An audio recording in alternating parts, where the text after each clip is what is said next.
This is my planer. It's the standard issue black and yellow DW735 planer that it seems like everyone on YouTube has, and mine is sad. Aww.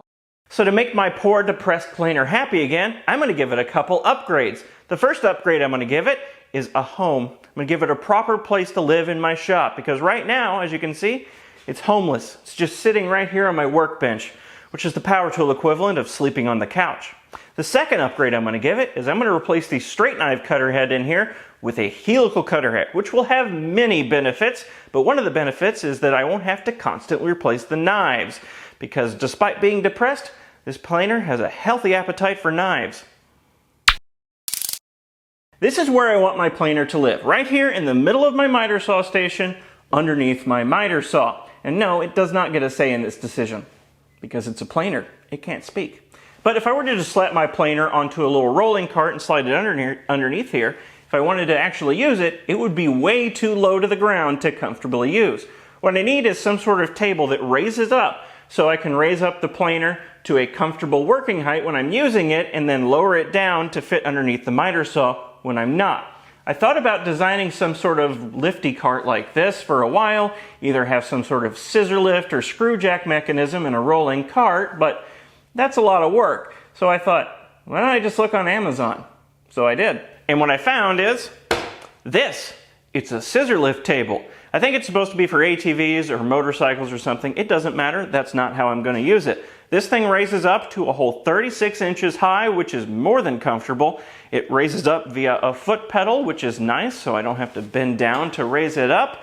And it supports a capacity of 300 pounds, which is more than enough for my 90-pound planer. In other words, this is perfect. As with all of my videos, there will be an affiliate link in the video description for this thing and everything else I used in this video. And the only thing I need to do to this to make it work with my planer is to cut down a sheet of plywood that is the size of the base of my planer, because the top of this is a little bit undersized. Otherwise, out of the box, it's fine.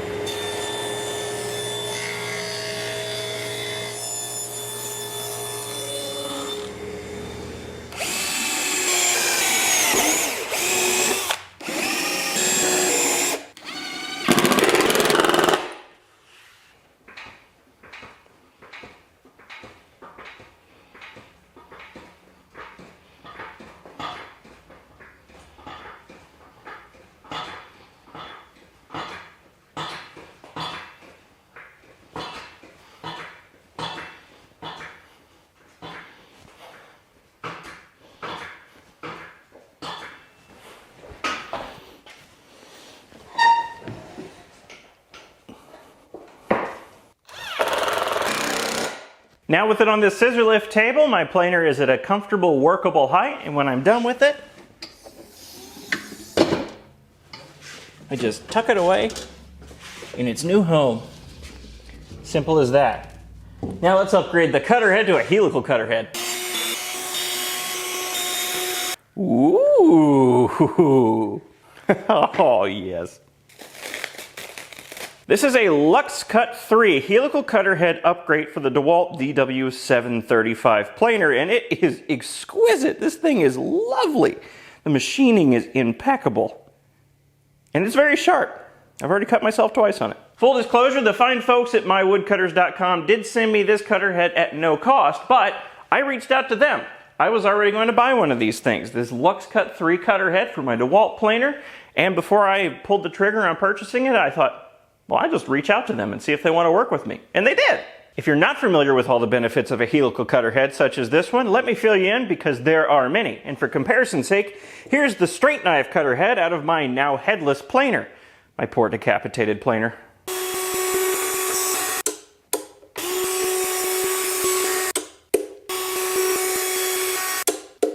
All these little knives on the Lux Cut cutter head are made of carbide, they're square, they're set at a slightly skewed angle, and there's a whole 40 of them.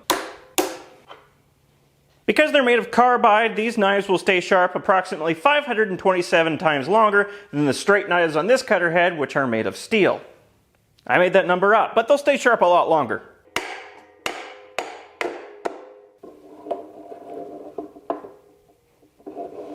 They're square, so if you do happen to nick one of these inserts, you can just unscrew it, rotate it 90 degrees to expose a fresh edge, and screw it back down.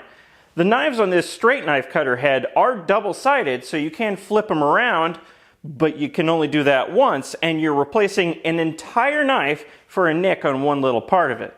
Oh, and this is just this planer, but these knives could get nicked cutting through butter. They're horrible about that. It's a good thing DeWalt made these knives easy to flip and interchange and everything, because you have to do it a lot unless you just want to live with grooves in your wood.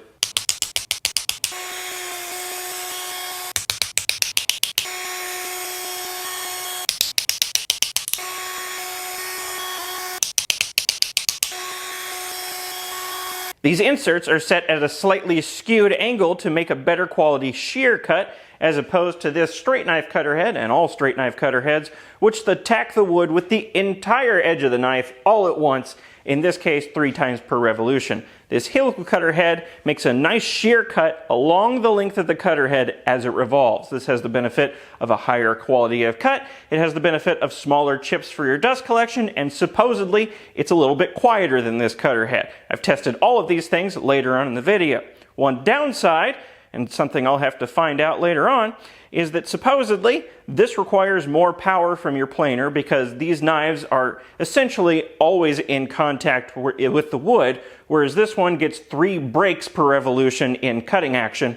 So I guess that is a small downside. We'll see how much it affects it later on when I have this installed into the planer. With all that said, let's skip ahead to where this helical cutter head is installed into my planer and make some test cuts. And by the way, if you want to see step-by-step instructions of how to install a LuxCut helical cutter head into a DeWalt DW735 planer, I've made a separate video covering that. Alright, first test of the new cutter head in the planer. I'm going to throw this board of mahogany through there. Let's turn it on. Sounds different. I like it. All right.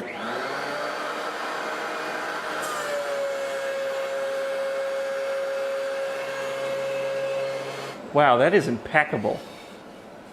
That is like a sanded finish. To really test out my new LuxCut head and to compare it to the straight knife head that came in the planer, I sent these 7 samples of wood through my planer.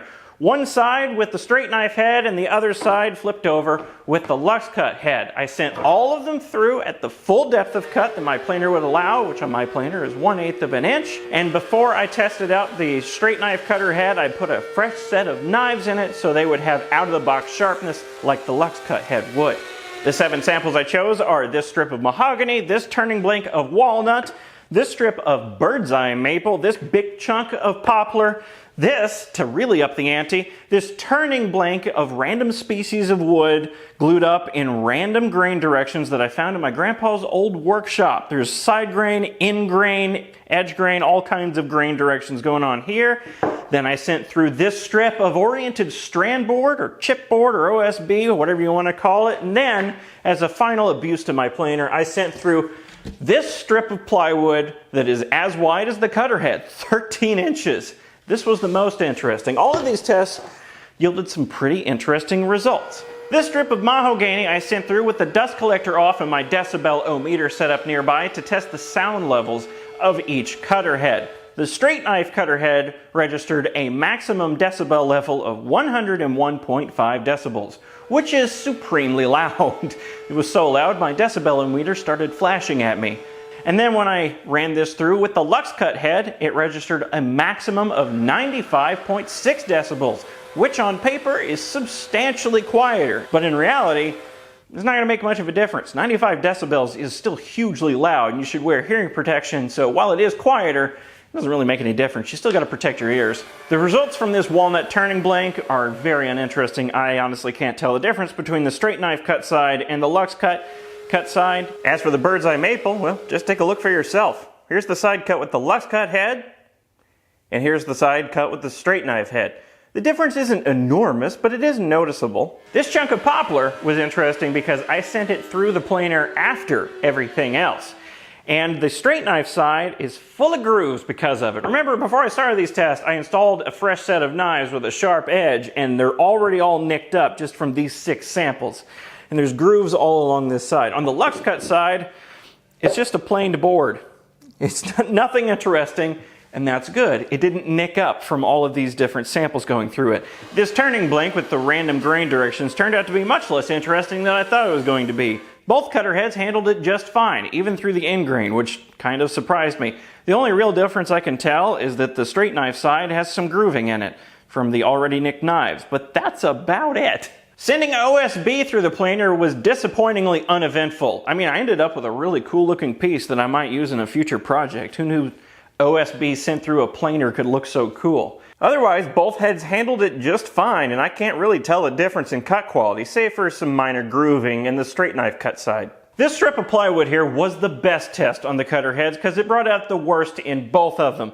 With the straight knife side, the cut quality is terrible. It looked like it was mauled by a bear rather than cut with a cutter head, and almost immediately, because it's taking these huge chips, it clogged the dust collection system in the planer and it got jammed up toward the end. It didn't make it all the way through. When I sent it through with the Lux Cut head, the cut quality is supreme. It doesn't look like I sent plywood through a planer. It looks like you just started out with some plywood that was pre-sanded. It's very nice, but it didn't make it all the way through the planer either because, as I mentioned, the helical cutter head draws a little bit more power from the planer, and when it got to about here, tripped the breaker in the planer because it was putting so much load onto it. So I had to reduce the depth of cut down to 1/16 of an inch to finish the plywood. But it looks amazing. I can't believe I sent plywood through a planer and it did this well, especially for the full width of the cutter head. So there we go. I've upgraded my planer to the finest in helical delights. Now, if you have this planer and you're thinking about this sort of upgrade for yourself, you're going to have to decide for yourself whether or not it's worth it because, as the name implies, it's a luxury upgrade. You get a bump in cut quality for sure, especially on wider boards, but the real upgrade is in convenience factor and not having to swap out the straight knives every 5 seconds, because as I keep mentioning, they dull rather quickly. Thanks again to the fine folks at mywoodcutters.com for sending me this Lux Cut cutter head, and thank you for watching. My planer is slightly less depressed now. It has a shiny new set of teeth and a fancy, albeit slightly wobbly, pedestal to be perched on. See you next time.